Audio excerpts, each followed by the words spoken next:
Picture this. It is 1758, and Spanish soldiers stand frozen in terror as thousands of mounted warriors thunder across the Texas plains.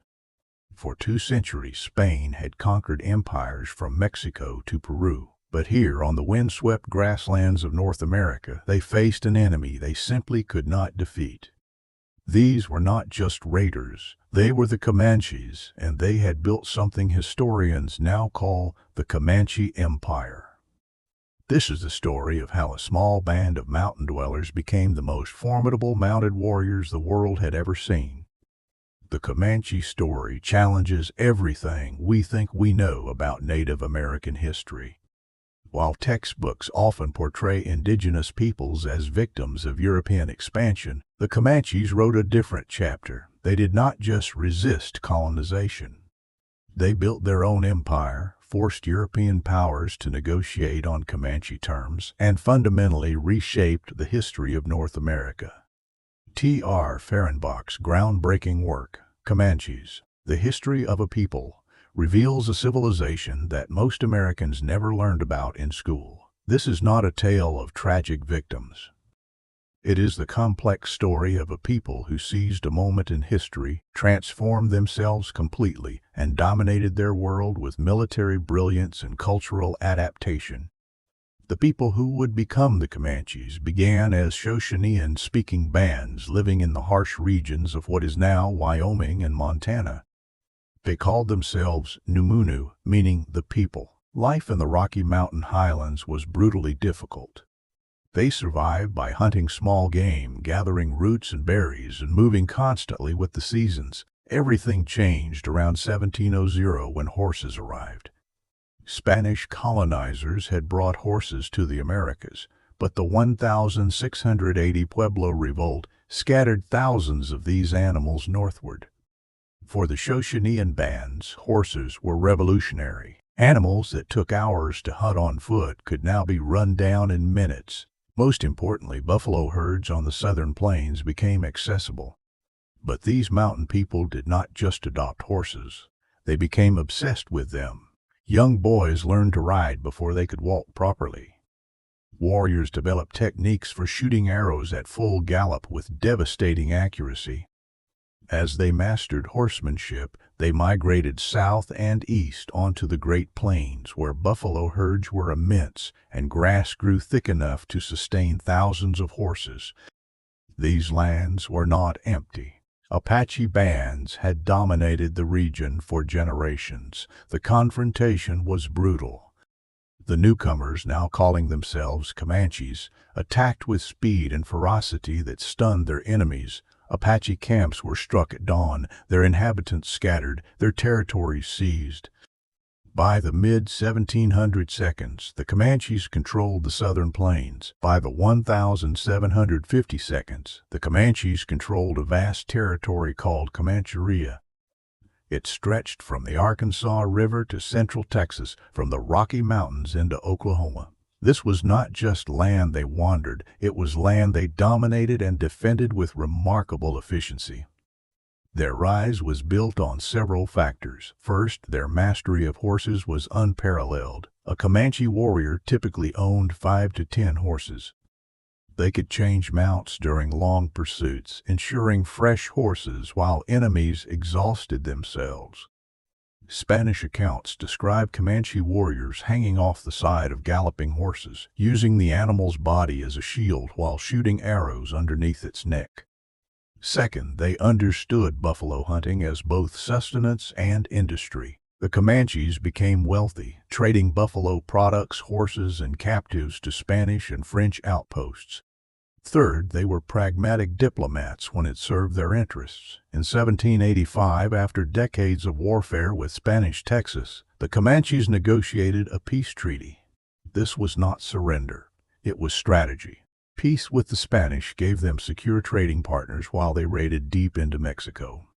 The Comanche bands were loosely organized with no single chief or unified government. This decentralization was a strength. When Spanish forces defeated one band, others continued fighting. There was no capital to capture, no king to negotiate with, just countless mobile bands that could strike anywhere. By the early 1800s, the Comanches had achieved something remarkable. They had stopped Spanish expansion cold. Spanish settlements in Texas remained clustered along the coast. The entire interior was Comanche country, and Spanish authorities paid tribute to maintain peace. The Comanche Empire reached its zenith between 1750 and 1850. During this century, they were the most powerful indigenous force in North America. Their territory was larger than many European nations. Their mounted warriors could strike targets 500 miles away and return before authorities could respond. Fehrenbach emphasizes this was a true empire. The Comanches extracted tribute from weaker peoples, controlled trade routes, and dictated terms to European colonial powers. They created a zone where Spanish, French, Mexican, and later American expansion simply stopped. Comanche raids into northern Mexico became annual occurrences. War parties of several hundred warriors would sweep through Mexican settlements, taking captives, livestock, and trade goods. Between 1820 and 1850, Comanche raids effectively depopulated large sections of northern Mexico. Entire towns were abandoned. Their economy was sophisticated. Comancheria became the center of a vast trading network. Comanche traders exchanged buffalo products and horses at trading fairs that drew merchants from Santa Fe, San Antonio, and Louisiana. The Comanches understood supply and demand and grew wealthy from their dominant position, but their power was built on more than warfare and trade. The Comanches had mastered the ecology of the southern plains. They knew where water could be found in every season, which routes provided the best grazing, where buffalo herds would migrate. This knowledge, combined with mobility, made them nearly impossible to defeat in their own territory.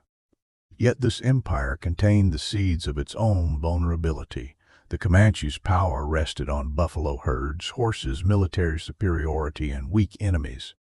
When these foundations crumbled, the empire would fall with stunning rapidity. The first cracks appeared in the 1832.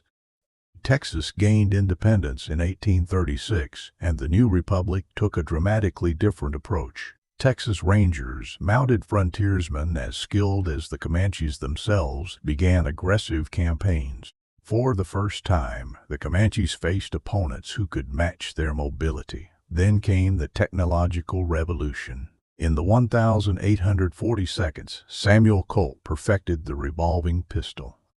Mounted American fighters could now fire 6 shots without reloading, matching Comanche ability. The military advantage that sustained Comanche dominance was evaporating, but the true catastrophe was ecological. Buffalo herds collapsed in the 1872. Professional hide hunters slaughtered buffalo by the thousands for their hides, leaving carcasses to rot. The U.S. military encouraged this, understanding that destroying the buffalo would destroy the Comanche economy. Fehrenbach describes the desperation of Comanche bands in the 1860s and 1870s. The U.S. Army launched systematic campaigns to destroy Comanche power, burning camps, destroying food supplies, and killing horse herds. The final blow came in 1874 with the Red River War. In September at Palo Duro Canyon, Colonel Ranald Mackenzie's troops destroyed a major encampment and captured over 1,000 horses, then shot the entire herd. One by one, the great chiefs realized the fight was over. Quanah Parker, the last great war chief, led his band onto the reservation in 1875. It was the end of Comancheria. The collapse came with shocking speed. A people who dominated the plains for over a century were confined to a reservation in just a few years. But the Comanche story did not end. They adapted with the same pragmatism they had shown throughout their history. Many learned English, adopted farming, and sent children to schools as a survival strategy. Quanah Parker exemplified this transformation. He became a rancher, a judge, and a negotiator between his people and the government. He embodied the complexity of surviving as a conquered people. The Comanches fundamentally shaped the development of Texas and the Southwest. Spanish settlement patterns, the location of roads and towns, even the boundaries of Texas itself were influenced by Comanche power. More importantly, the Comanche story challenges simplistic narratives about westward expansion. Comanches reveal a Native American people who built an empire, forced colonial powers to negotiate on their terms, and shaped history as active agents, not merely victims. Today, the Comanche Nation numbers about 17,000 enrolled members. They maintain cultural traditions, language programs, and annual gatherings, determined not to let their heritage die. The Comanche Empire lasted barely 150 years. Yet in that brief span, a people who began as impoverished mountain dwellers transformed themselves into the dominant power of the southern plains. They mastered the horse and built a military and economic system that brought European empires to a standstill. Their story is distinctly American.